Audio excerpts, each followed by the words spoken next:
Welcome to Interview, the podcast where I talk to content creators about their journey and their life before and after becoming a creative or a content creator. My name is Elijah MacDougall, and today I have my guest, Marco Namowicz. Hi, how's it going, Elijah? Good to see you. Yeah, good to see you too. It's been a long time. It was nice to reconnect a little bit right before this, but it's been like 8 years? I believe so. It's been almost a decade long. That's incredible. Really, it's great what technology can do to bring people together. Oh, I highly agree, and especially in a world today where it's at our fingertips. More people, I think, can benefit from those connections. Yeah, absolutely. So, we have you here today to tell us a little bit about your journey as a content creator, and also just share a little bit about your life and kind of what you're up to now. Yeah, so I'm Marco, of course, and I'm a Chicago native. So growing up in the Chicagoland area, I grew up, went to boarding school where I spent most of my growing years from the age of about 6 years old to 17, 18. So suburbia was very natural and came easy to me.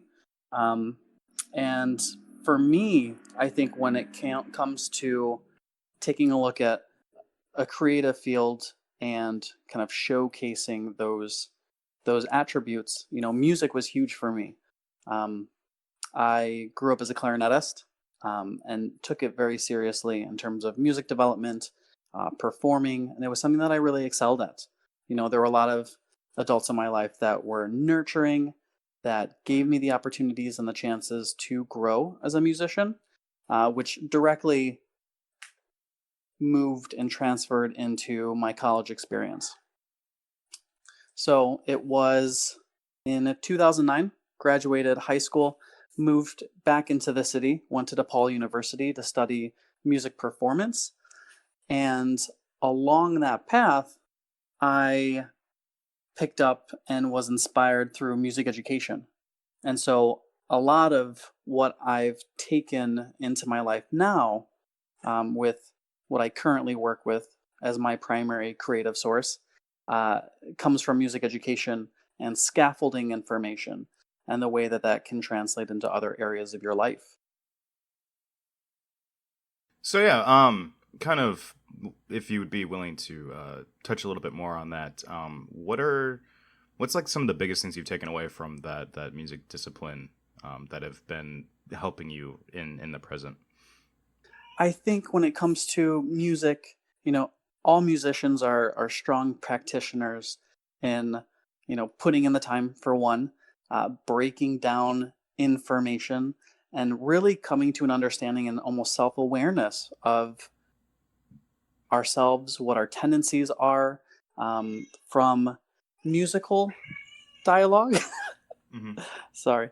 And as well as physically what's going on. As a clarinetist, there's so much that happens inside the mouth or gauging your own body experiences and physicality that you've got to be able to understand and kind of break apart and see where some of those tendencies are.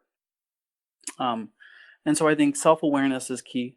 I think spending time and being comfortable alone, whether that's spending hours in a practice room or spending time at the computer, working on creative design.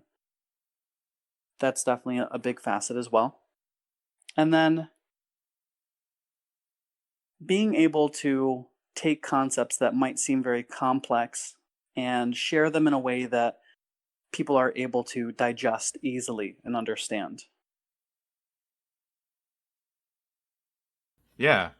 So so like those are all really good critical thinking skills, and kind of help you be a cut above the rest in some ways, because you have these skills that are not something that everyone has, especially given your musicality and like your brain for music. Um, how has that helped you kind of through your college years and now into your um, kind of like the summer of your adulthood, so to speak. Like, what are you doing with that now?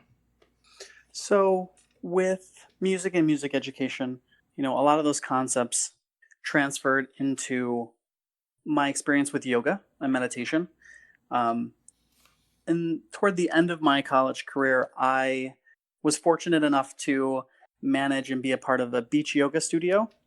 And that was amazing because it brought a lot of those um, same aspects of music, like attention to breath, um, having this mindfulness aspect of a practice, and kind of putting it in this very physical sense where you're moving through time and space, and you're giving yourself that opportunity to kind of take a seat back. Um, and so that was something that really resonated with me. And then I also found a huge love for tea, kind of through music. Um, a very comfortable location for me as a musician to perform or spend some time around was Argo Tea.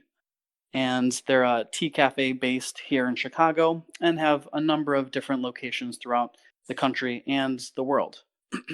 And so they provided a really great space for creatives where whether you painted or you had something to say, like an open mic night, you could kind of find your place. And this was this local cafe that fostered that creativity. And so for me, I was very inspired by the company itself and really wanted to find a position and role there. And so I started as a barista toward the end of my college experience because I wanted that sort of experience. And that ultimately led into many other experiences with tea. Okay. So, how does that kind of focus on tea factor into your life right now? So, tea currently, for many different reasons, tea has become a vehicle for me to, one, stay within the realm of education and tie these aspects in my life from yoga, meditation, music, and apply them into what is currently my own like tea practice um, that takes Chinese traditional teaware and thought processes and kind of transfer those things in my life to the tea table. Um, and so right now, my big push is how do you get people excited about tea that's different than Western style brewing? That what we know of as having a mug of tea or having tea bags. And how do you create a sense of community and bring tea as the centerpiece for thoughtful dialogue, discussions, and then education? There's a big need, I think, for tea appreciation and empowerment to take this beverage that is widely known throughout the world, where there are many tea cultures that exist around the globe, and make something unique here in the States. You brought up that there's a distinct difference between that Western ideal with tea and the Eastern. Can you walk me through that process a little bit? Yeah, definitely. I think when we think of a cup of tea here in the States, it's very similar to a cup of coffee, right? You go into the cafe, you grab a cup, and it's ready for you, or you've got a couple tea bags that are in your mug, and you keep them in there and you drink, right? And so what that does is it makes it really accessible. It makes it very fast, easy, and you can be on your way. Now, Gong Fu Cha works a little bit differently, or this Eastern style brewing, where you have a high volume of leaf, of good quality leaf, to a smaller ratio of water. And what you do is you take these dry leaves and you get to enjoy tea in smaller sized cups. So there are various infusions that span, over maybe a half hour's time, where you go to this leaf, you rehydrate it, and you experience it differently, from a 10-second brew to a 20-second brew to a 30-second brew. And the leaf constantly changes and evolves. And so it's a process that for me has taken me out of whatever the day to day is, as well as learn more about myself. There's a little bit more of what do I want to experience from this tea, and that's based on a lot of variables that, with a little research and just constant tasting, that I get to kind of manage. So when it comes to, I guess maybe in that sense, like the tea ceremony, so like the longer brew times and Hmm. kind of sitting with it, what is it that like you use that time to focus on? Is it like is it a meditative thing for you, or can you walk me through that a little bit? Yeah, so the process itself and what one can, I think, receive from the experience really depends on the state of being and what you want to focus on. So it could be, this very meditative experience where I'm removed away and I just sit in silence. Other times I feel like there's music involved that I'll play in the background and that enhances the experience. Um, but there is an attention to all the little details that take place, from being able to manage time and duration and understand how subtle and sensitive that is and how it impacts the taste, the appreciation, the aromas. Um, and so that's a really meditative quality, to really just sit back and focus on one thing at a time and kind of go on this journey with tea. Um, as well as there's a community aspect, which is really great. Sharing tea in this fashion with other people has been quite rewarding, because our tastes are very personal, and there are memories that are unlocked or brought up from specific aromas, tastes, sights, you name it. And so it's a chance for people to also come together and kind of share their life experiences, to share their thoughts and ideas. Because if you and I were to sit together and have the same tea, we'd have drastically different experiences, and that's okay. There's something about that difference in having the same, that's very unique, and you come to strong grips with through that tea brewing. That's really fascinating. I didn't. I guess because I've never been into the or even been educated in the eastern side of understanding tea, I didn't realize that it was like such a deeply personal experience. Um, so maybe like a lighter question. What's your favorite usually? Ooh, that's a tough one. It really it depends on how I'm feeling. I think I go through a couple different things as in yoga we do almost these body scans, and some private in your private practice, it's really common to just see, what do I need, what does my body need right now. And so to me it works the exact same way of, what am I feeling, if it's for myself, right? Hmm. um and so I think there are some general profiles that I enjoy, but I also tend to, it changes with the season, it changes with the weather outside. um so I think right now I can tell you what I'm currently on. A lot of raw pu'ers, Hmm. um, as well as some white teas. I'm doing a lot of white teas recently, and that's nice. Maybe it's because I'm looking forward to fall, and it gives me, or reminds me of a lot of those autumnal qualities. So woodsy notes, but some maybe nice floral, and stone fruit notes, maybe apricot, rich plums, things like that. That is always appetizing right now. Well, it's funny that when you're describing all those flavors, I'm like, oh man, that's how people describe like the flavor profiles of wine and alcohol. Um, Yeah, yeah. It's there are so many similarities. Um, Wine from Napa Valley has a very distinct taste because of the terroir, right? The region, what's the soil like, the quality content, and it's extremely similar to tea. Whether a tea is cultivated, really close to the water in a bay, or at an elevation of 1,200 meters, that impacts that tea directly. And so there are many, many different similarities that you can draw between those. oh gosh, this is gonna lead down a massive rabbit trail. So have you had a tea that has it left a very memorable impression on you? Like, it's something that, like, in that experience, like, affected you very deeply? Yes, I would say I think I've got a couple that I can speak to. One would have to be an ancient tea tree. This is a young gushu. This was a 2018 crop or harvest from Mayleaf.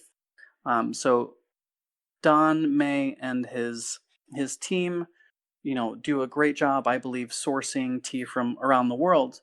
And so I had gotten an order in, and this gushu or this raw pu'er came in, and I couldn't wait to try it.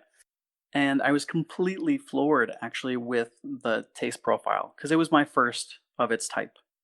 Um, a really great astringency, this crispness that you would get similar to like a dry white wine almost, um, but a bouquet of apricots and this nice minerality that gave you can almost taste the rocks in which that area sat upon. So that was amazing, and there is a tea drunkenness that can happen from drinking particular types of tea or a certain amount of tea based on compounds that are in the leaf. And so that knocked me off my feet that first session. I remember, you get like really warm, you get the sweats, and there's this really great sense of calm and euphoria and contentment that comes with it. So it's an interesting state of being, you know, and you wouldn't necessarily think that of drinking tea. And so that I remember messaging him, I think the next day or 2 days after, because I went back for it the next session. So it was like 2 sessions in a row. I just could not get enough of this tea. And that was great. There was a lot of energy to it that made me feel revved up, ready to go for the day. And I had gotten it and started drinking it in the evening. So you can imagine what that looked like the last couple hours of a day, where I'm just ready to go for the next thing. So it was a good one. It was a very good one. But then on the other end of the spectrum, I've had some great Taiwanese oolongs that almost do the opposite. They make me go really introverted, make me really focus and just come to peace and to terms with things. And so it's allowed, similar to the way that I've always thought music and conducting and educating in the field of music is about almost teaching or relaying the experiences of feelings safely and being able to navigate some of those themes and concepts in a musical aspect. Um, I think that, depending on what teas and what you're drinking in the time of day directly impacts what you're able to kind of come to terms with, come to grips with. How do you manage the daily world? Oh, that's really insightful. Because I think like everybody has those kinds of like rituals or behaviors that they do to try to, come to terms with their life or whatever they're feeling. And I think that you kind of blending that tea and meditation together Hmm. is, I mean, it's not obviously it's not something new, but I think it's a very Marco thing. Because as long as I've known you, you've always been very outwardly energetic, and very rarely showing like sorrow or even just like a downcast spirit. And I think that um, you've probably very much enjoyed doing those things in private and like processing those feelings in private. And I think that this fits you very well. Well, Um, thank you. yeah, I'm glad to hear that you've kind of continued that that outward joy and that like deep introspection time you leave for meditation at like the beginning or end of your day.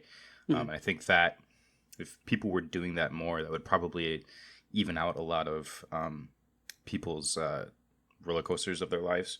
Yeah. Um, Granted, it's hard to sit down and meditate because you actually have to be willing to come to terms with the things you're feeling and have to sit with your thoughts. And I think it's good that you're trying to teach people to do that.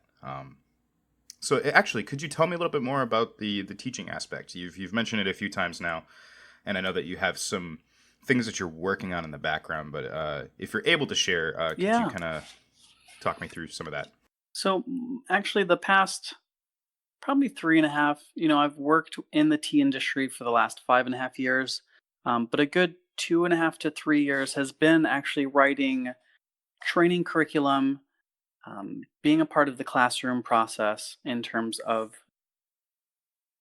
sharing that education and having a base knowledge. And this is at Argo Tea, Hmm. the cafe.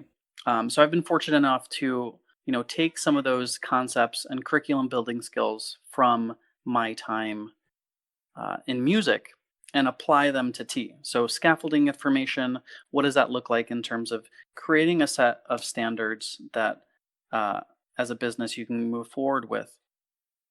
And so that's where a lot of the love of education continues. And so right now, a lot of this is a side venture for myself. And I enjoy empowering people to learn how they can take control of the tea making or preparation process.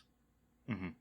And that's really what this has become at the moment, of how do you share tea and how do you empower others to make almost the best cup of tea that they could, by just documenting the journey and Hmm. sharing what you're going through yourself. Because Yeah. I'm no expert at all. I don't try to be, because it's much more complicated than that, and it's much more personal. Hmm. And I think the more that people understand that, then they can enjoy tea at, of course, any level, but have an appreciation for really good tea and why it's important to equip yourself with specific knowledge.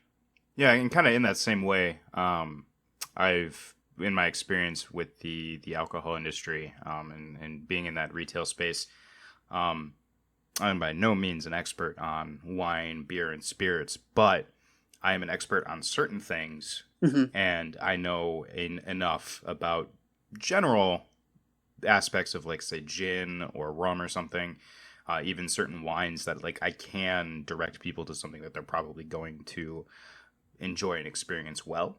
Right. So, and in that sense too, for you, I think it is important to acknowledge that you are an expert in some ways. I'm Given a that you're teaching, I practitioner. think, I'm a yeah, practitioner. Yeah. yeah.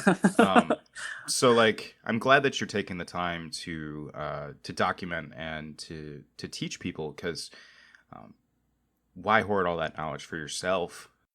Yeah. Yeah. And I think the more people you can share at least your own journey, people come to terms with their own. And then it creates dialogue that's Mhm. open for discussion, that allows sharing of knowledge and thoughts and processes that eventually enrich everyone's experience. So what's the future looking like for you? Like, what do you want to do next? Because you seem very content with where you are right now, and like you're doing some of the side things, but like where is it that you want to move to with this? Yeah, no, that's a really interesting question because right now, everything's kind of under this umbrella of steeped. Hmm. Um, and steeped would be or is a tea blog and eventual, I think, apothecary, Hmm. um, with the mission of how do we enrich people's daily lives with tea. So what are the many ways that you can take tea and have it a part of a daily ritual?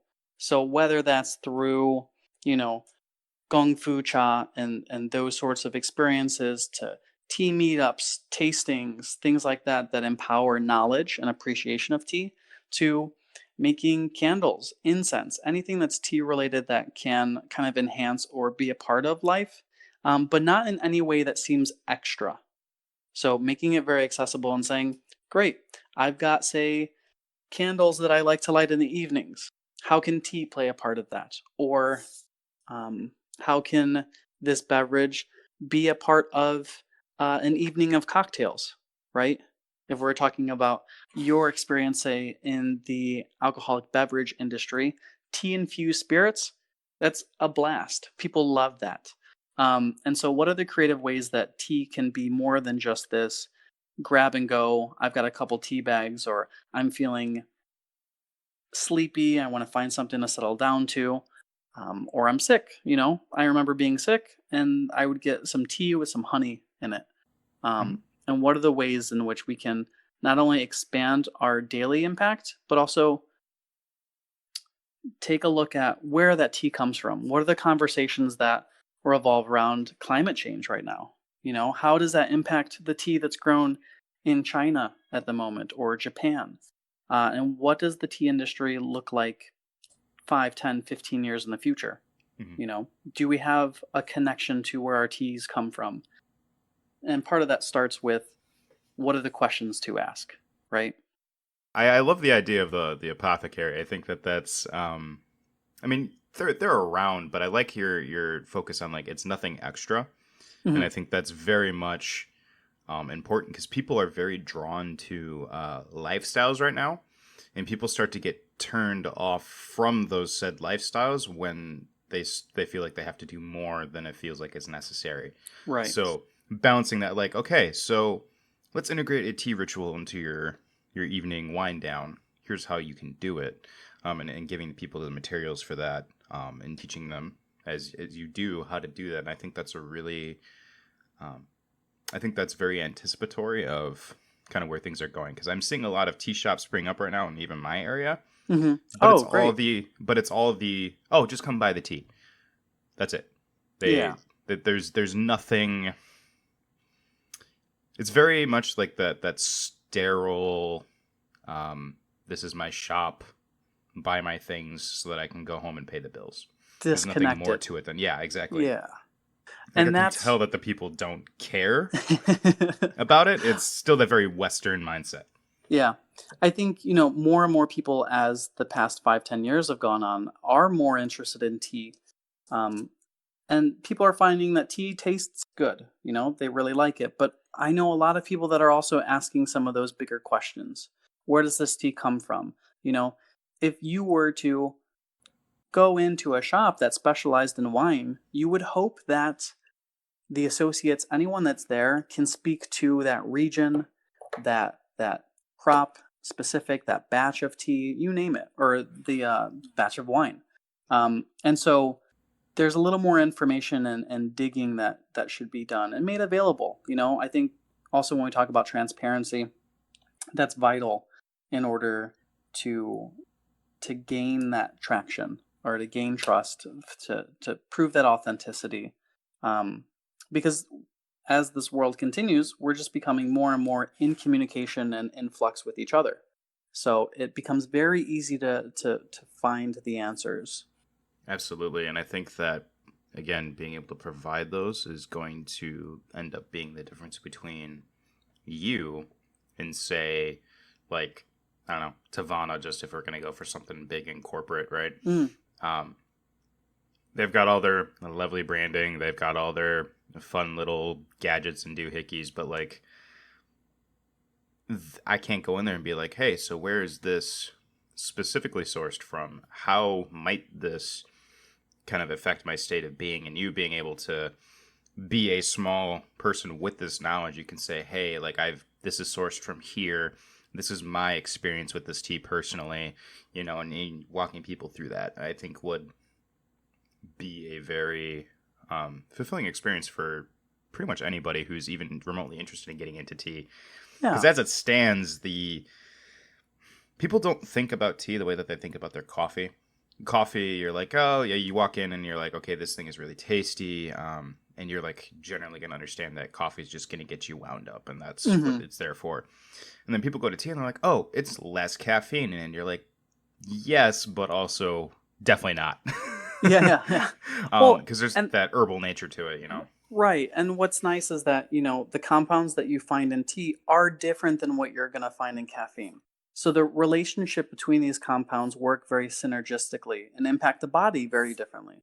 Um, and what I like about Gong Fu Cha and that experience is that you, as the almost participant of this experience, get to mess with the parameters in a way that, great, you're caffeine sensitive. You can brew tea in a way that doesn't give you the caffeine that you can't have. Or if you want something stronger, or you want to get this sort of response.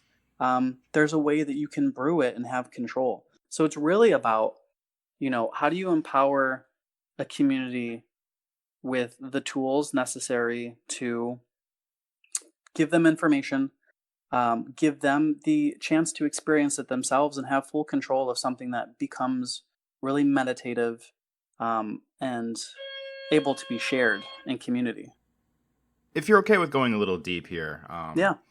I want to get into your journey, about like not so much like how you got into tea, but like how tea has changed your life, because you don't do something with this kind of passion unless it's dramatically like affected you. Um, Right. so given that like I've known you since we were both kids, and we kind of grew up like brothers basically. With everything that you've kind of gone through with where we grew up and kind of your own family situations and whatnot, Mm-hmm. how has the meditation, the yoga, and like now the tea kind of helped you process all that stuff? Like, what's that emotional journey been like for you? Oh, yeah. So that's interesting because I guess I haven't thought about it that way. There hasn't been, like, when I look back at my life, of course, going to that boarding school wasn't necessarily my choice, right? That was family circumstances necessarily couldn't provide.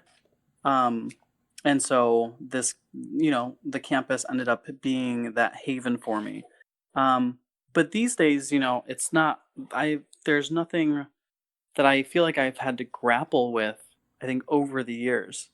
Tea ended up becoming its center in my life, I think mainly because I found a pure love for the leaf itself and then the knowledge that could come with it. And so I think that when music didn't necessarily pan out the way that I wanted it to, um, I just said, hey, I want to teach something that I'm passionate about and be involved in that educational aspect. And so whether it was music, yoga, or tea, um, I've been able to kind of take all those life experiences and the lessons and concepts and transfer them over and kind of find a nice ground to stand on in tea. You mentioned I kind of like with that music didn't quite pan out what you were hoping. Can you? I know the story, but do you want to share that a little bit? Yeah. So for me, um, it came down to, I wanted to add and have both music performance and music education. And that did mean, with my minor in environmental studies, that tuition was going to be significantly more expensive, once that unlocked, once that fourth year kind of opened up to a fifth year. Um, and so that was a cost that I just couldn't get the funds for and kind of front. And so what that meant is that I was like a semester away at that point, from kind of finishing everything at that time. So that meant that, that kind of ended, that book closed. Um, and I looked forward into the future and tea and my ability to take everything that I had learned while still, going through teaching throughout CPS and having some experiences doing that. I was able to find a role within the industry and kind of doing a lot of self-taught in terms of tea and knowledge. So it definitely was difficult. It was not easy. I I can think there were imagine. many moments for a long time where you feel like, being a musician was who I was. Like that was a huge part of my identity. Hmm. And, you know, at least on campus growing up, like I was the music kid, like I was one of the few to go on to college for music. I had experiences at Interlochen Hmm. Center for the Arts, and so that was vital for what I thought was me. And while those experiences are amazing, and it didn't pan out the way that I wanted it to, that's still me. Like I'm still part of that, and that's part of me, and it's the kind of the story that I live with. Um, but I don't look back, especially in this day. Like I don't look back to see what could have been because that doesn't serve anyone. And I've definitely found a love and a joy in what I'm currently doing. Oh man, that's really nice to hear. Because I have moments where like we were saying before we started recording that like I personally don't think about life at on campus that much anymore. Hmm. Um, because I think for me there was a lot of ups and downs. Watching a lot of people struggle was definitely difficult, and like also trying to be like the quote unquote like normal kid in Yeah. a group of people who weren't there by choice. Um, so I don't think about it a lot anymore, but I'm really, I guess it's really calming to know that like you, when you left, like nothing felt wrong. And like when we left before you graduated, um, that like things went okay. And where you are now is very much consistent with your overall journey. And it's not like you had to like break off a huge chunk of your life and just start over again. Um, so Yeah. I'm glad that there's that cohesion and that like you are a very um, like very intellectual and like soothing person to be around. I'm loving the vibe that you've kind of maintained through all of that. Thanks.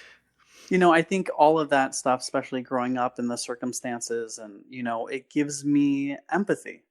It's provided me the power of empathy and a chance to be able to relate and kind of reflect on all sorts of different communities, and kind of find that no matter what, it's the outlook and the way that you frame your life that drastically impacts your chances, and what you can create. Of course, I've had such an insurmountable amount of support from close relatives, family, friends.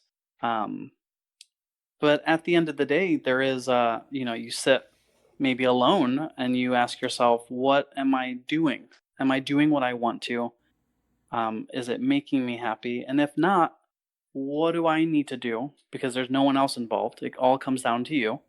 What do I need to do to get to where I want to be and who I want to be? Um, so yeah, but it definitely helps to have support.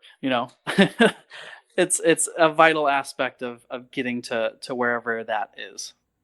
I'm just gonna sit with that a minute. That's Yeah. oh man, that's like a nice wisdom block. Yeah. Like I don't usually sit with ideas that long, but that just oh gosh, that just sits so well. Yeah, I think it's easy. It can't not easy. It can be easy to push blame on what has happened in one's life. And while and this is maybe one thing, is that I think there have been people that have looked at my situations, especially growing up, and have said, "I don't know how you did it."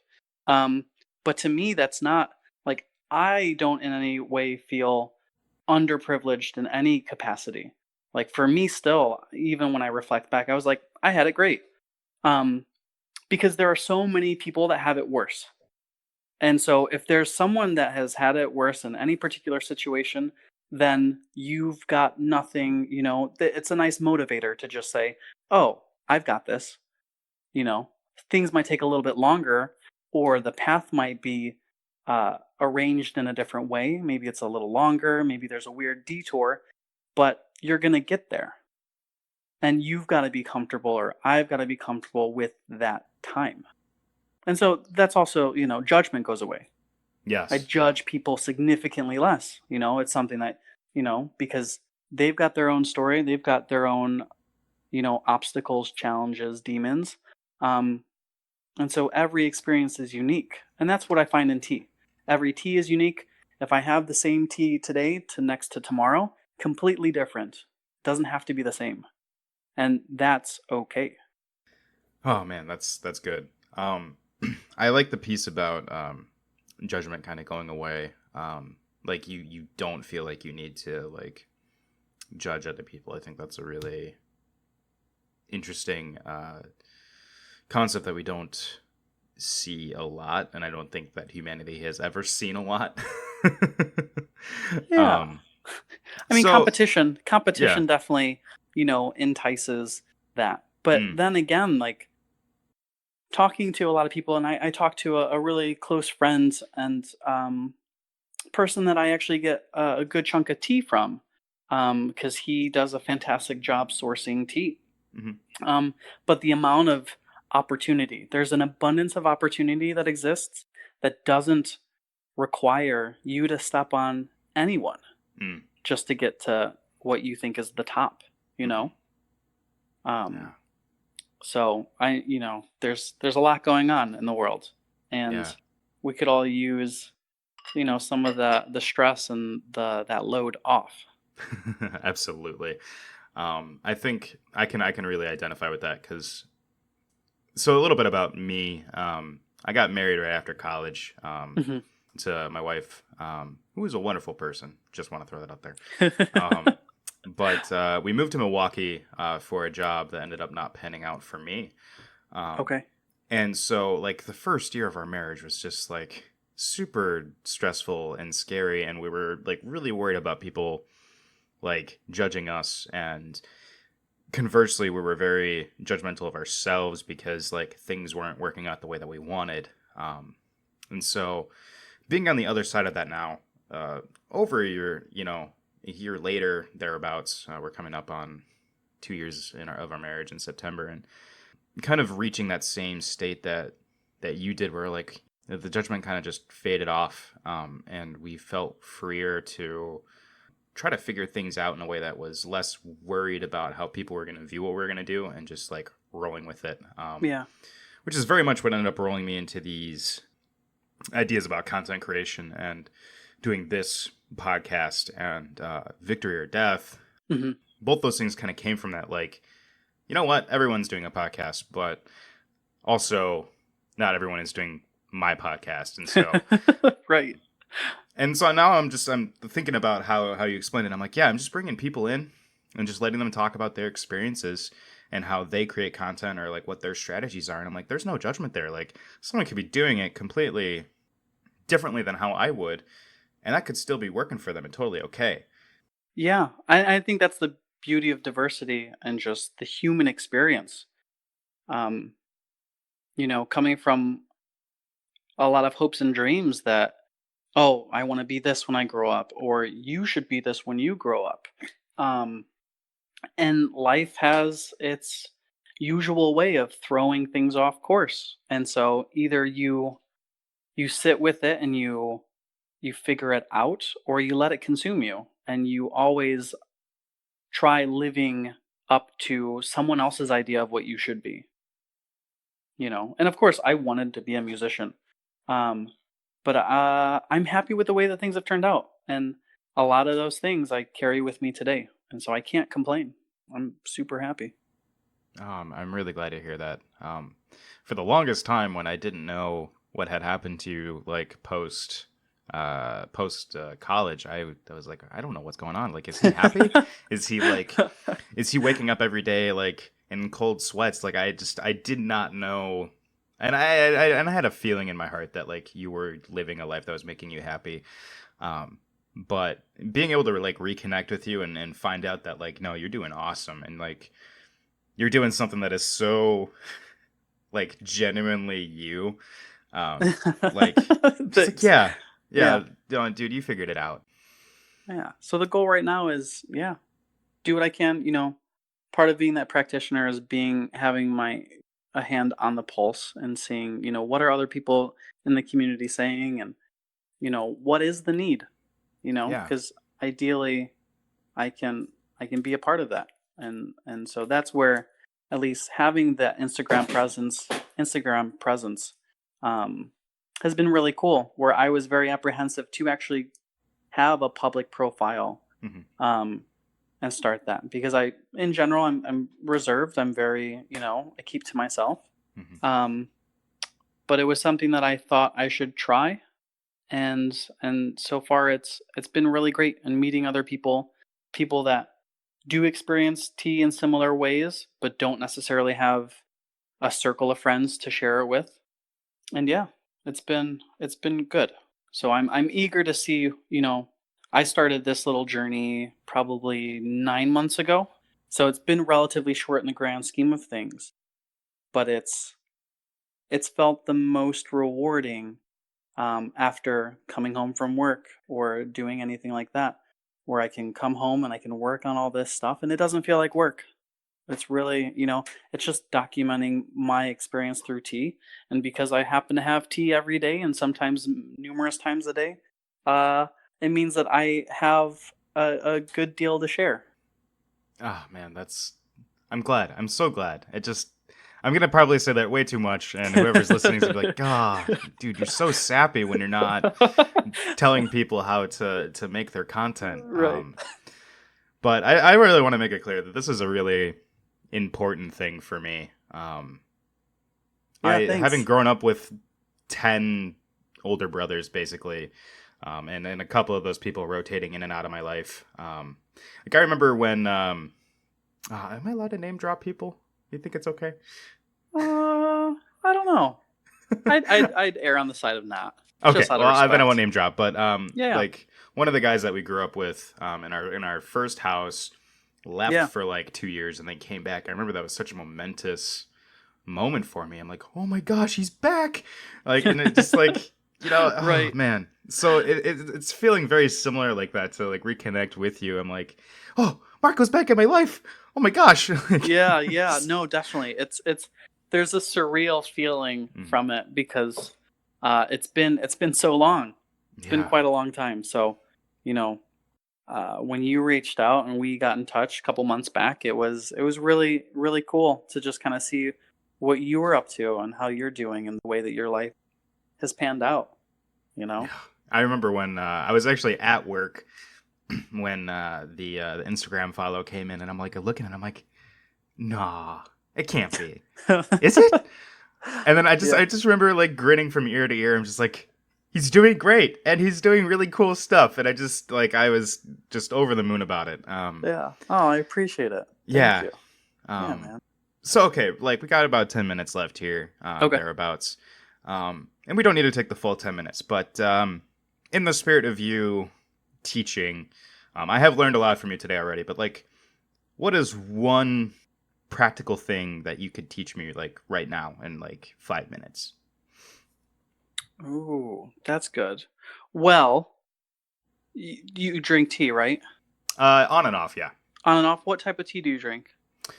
In the past, I've done some like oolong, like black oolong. Okay. Or I think that's probably redundant. Excuse me. No, you're good. And some loose leaf lavender has been something that I really enjoyed. And Oh, then nice. is it Rubios or Rooibos? Yeah. yeah, that one. That I had South like a African hibiscus rooibos tea that I really enjoyed. Okay. Nice. That's a good variety, and not a spread of teas that you normally hear when you ask someone that's like, "Oh yeah, I drink tea here and there." My college roommate was very into loose leaf tea and like French presses and stuff, so that kind of Okay. helped bridge the gap for me.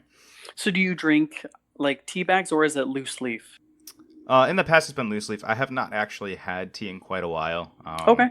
Given the nature of my life being previously being very unstable with my schedule, I usually just default to coffee. Well, I think that, I guess the biggest point that I could give you in terms of tea and just general enjoyment of tea is that if you're going to purchase tea, try to not use tea bags for longevity, for the ability to really find what you like in a particular tea. You can take a set of leaves and you can steep them a couple different times. But if it's a tea bag, because it's so finely chopped up and ground up, you really only get one extraction, and then you've emptied those leaves. They're kind of spent. Everything's gone. Yeah. And so I think if you were, as a consumer, going to invest it all in having some tea, whole leaf, even something simple like that. It doesn't have to be anything crazy, but it gives you a better return when it comes to enjoying it a couple times more than you would with a tea bag. And I guess the water temperature, tends to, when we go out about and like someone hands you a cup of tea, tends to use too hot of water. So that's why a lot of people don't end up Yes. liking tea, especially like things like green tea. If you get it too hot, you kind of strip away a lot of the compounds of it immediately that would give you that bitter bite. Yeah. I've noticed that a lot Yeah. especially with green teas. So even, In my experience, they have been extremely temperamental. yeah, When it comes so even if you to took it down temperature. like 20 degrees, it's going to be much smoother, much Okay. nicer, and you're going to get flavor profiles that you Okay. otherwise wouldn't get. And touching back too with the whole leaf tea, with all of the tea Yeah. shops I've seen springing up, all of them are still that very finely chopped up loose leaf. Like it's not. I don't understand because like you would think that if you're going to open a tea shop and you're Mhm. not going to sell tea bags, that you should maybe also have an assortment of whole leaf teas. Because I see some of the pictures you're posting, like wow, those are really Yeah. big tea leaves, and that is definitely not what I'm seeing in most of these stores. It's all still finely chopped, but they're like, oh, you can just you strain it. And you're like, yeah, and I'm sure that's how you're Yeah. supposed to enjoy some teas, but you don't see a lot of whole leaf, and that's actually really Yeah, fascinating. I think it's just a matter of where you're looking. I think that's really what it comes down to. Hmm. Because like when it comes to accessibility, you're going to find more places that pop up quick because they can get some of those lower quality leaves, or ones that are cut and torn, because you can fit more in a container, right? Volume wise, and you'll be able to, it's much cheaper to purchase them Mhm. from the farmers. And so it comes down to those economics. And unfortunately, if more and more people are okay with that, then that's what the market's going to keep providing, right? Until the market sees that there's Yeah. a stronger desire in a particular quality of tea, of whatever it is, it won't change. Well, I have definitely learned a lot today. Yeah, I It's been great appreciate to it. reconnect. I would love to stay in touch, and maybe pick Yeah, your brain another definitely. We'll time or have to, two. we don't live too far from each other, so we'll be sure to share some tea for sure. Yeah, I would love to. I would love to. I was just thinking about that. I'm like, man, I might come and visit you Yeah, shortly here because please now that I have do. my weekends free. We'd be more than happy to have Um, you over. but yeah, I'm looking forward to it. Okay, so you have a social media presence a little bit. Why don't you drop your handle so that if people want to Yeah, find you, they so can. my Instagram handle is steeped, and that's steeped with like a T pun. So STEAPD_T. And then shortly I should have my blog site working, and that's just steeped.com. Oh, perfect. So what kind of content, just real quick, or do you think you're going to be posting on there? You said it's a blog, but what are you going to be focusing on? Yeah, so I think in the spirit of scaffolding information and kind of giving an accessible baseline of information to people, there's going to be a segment on tea foundations. So whether that's just explaining a particular type of tea, some of those processes, to what are the variables when brewing tea that we come in contact with, to fun recipes. How can we use tea in our daily life, whether that's baking, cooking, mixing drinks, you name it. So that's fun tea mixology. And then staying up with events, meetups, things like that within the community. Through Instagram, I've been able to meet a ton of amazing people. And so the more that I come in contact with them and the more that they inspire me on a daily basis, which they all do, you know, the sky's the limit. Anything can really happen. And so it's just another way for me to kind of, in a long form, document this tea journey and bring others along with me. So we'll also see tea vendors that I really appreciate. I feel like are creating great value to the community, and kind of send some love their way. And any partnerships and cool stuff that comes from it all.